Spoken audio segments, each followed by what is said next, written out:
The first time I saw the AlienQueen, she was kneeling in the mud. Rain fell in thin, freezing sheets over the frontier world of Karses, 9, turning the landing field into a wasteland of broken lights and pooled shadows. Soldiers hurried past her without a glance. Medics dragged the wounded toward emergency shelters. No one looked twice at the silver-skinned woman with torn royal armor and empty eyes. No one except me. I was a salvage engineer, nothing noble, nothing important. My job was to pull value out of ruins, to repair what others abandoned. Empires rose and fell all the time in this sector, and I had learned early that survival meant keeping your head down. Yet something about her stillness stopped me. She didn't beg. She didn't cry. She knelt with her back straight, hands resting calmly on her thighs, as if waiting for a sentence to be passed. Her once glorious armor was cracked and scorched, the sigils of her house shattered. A broken crown lay half buried in the mud beside her. An AlienQueen, defeated and discarded. I hesitated. Helping her would be dangerous. The banners flying over Karses, 9 belonged to the Rel Dominion now, the same force that had crushed her empire only days ago.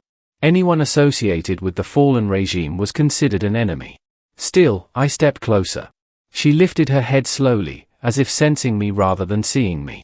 Her eyes were luminous violet, dulled by exhaustion but still sharp with intelligence. "You should not be here, human," she said softly. Her voice was melodic, but fractured, like something once powerful that had been forced to whisper. "If they see you near me, they will punish you." "I get punished either way," I replied. "Might as well earn it." A faint flicker of surprise crossed her face. "My name is Eli Carter," I added. "What's yours?" For a moment, she seemed to struggle with the concept of answering. Then she exhaled.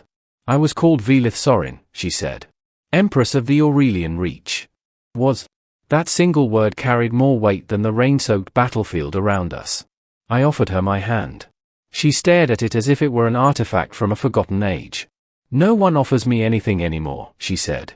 "Well," I answered, "today's full of firsts." After a long pause, she accepted.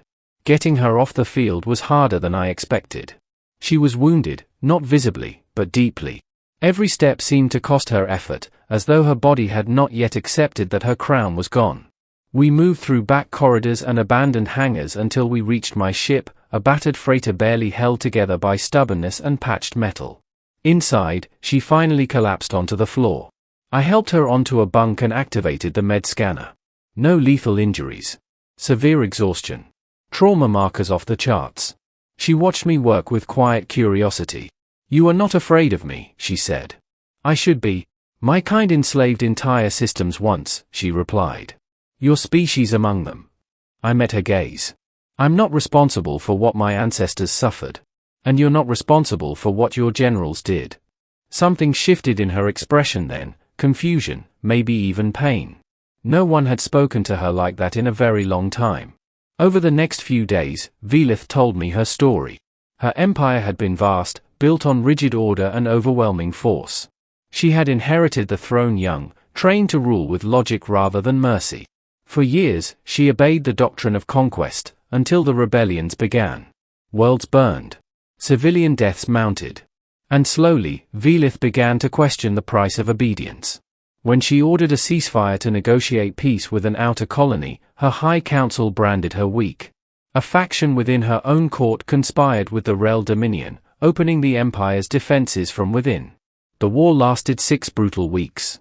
By the end, her fleets were destroyed, her capital reduced to ash, and her name erased from official records. "They stripped me of everything," she said one night, sitting across from me as the ship drifted through silent space. "My title. My people. My purpose." She lowered her gaze. "I was raised to believe that worth came from power. Without it, I am nothing." I didn't answer right away. Instead, I handed her a cup of warmed nutrient broth. She accepted it with both hands, as if it were precious.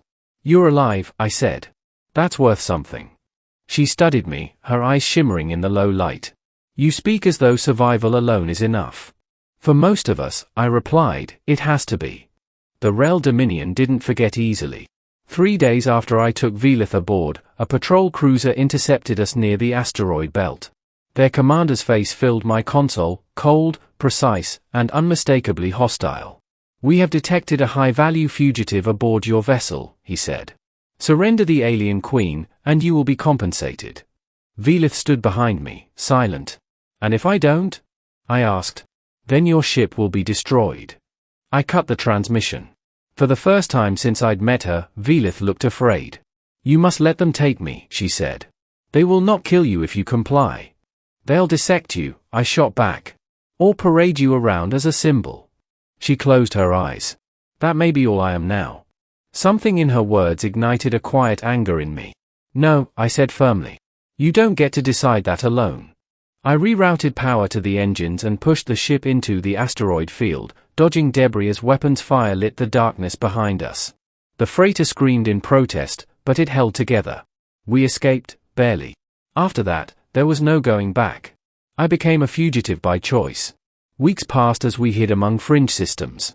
I repaired what I could, scavenged what I couldn't. Velith helped in small ways, learning human systems, assisting with navigation, even laughing once when a gravity stabilizer failed and sent us floating. Slowly, she became more than a queen in exile. She became someone who asked questions. Who listened. Who wondered what kind of ruler she might have been if she'd learned compassion sooner. One night, as we orbited a quiet blue planet, she stood beside me at the viewport.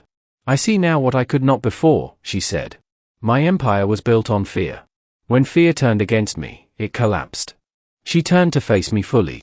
"I lost my empire," the AlienQueen said, her voice breaking. Was I worth saving? The question hit me harder than any threat or weapon ever had. I thought of the battlefield. The mud. The broken crown. "Yes," I said without hesitation. "You were. You still are." Her bioluminescent markings flared softly, like stars coming back to life. The final confrontation came sooner than expected. Aurelian loyalists, survivors who still believed in Velith, found us. They brought proof of the High Council's betrayal and a plan to expose the conspiracy across the sector. But they needed Velith to stand with them. To reclaim her name. The risk was enormous.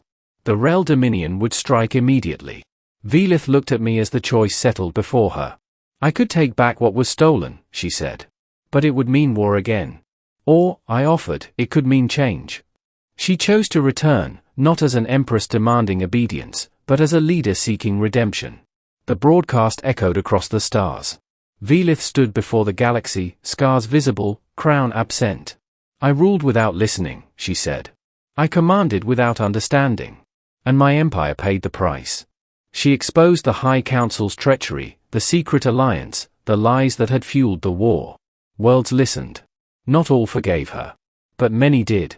The Dominion retreated under political pressure. The conspirators were arrested. And the Aurelian Reach began something new, not an empire, but a coalition.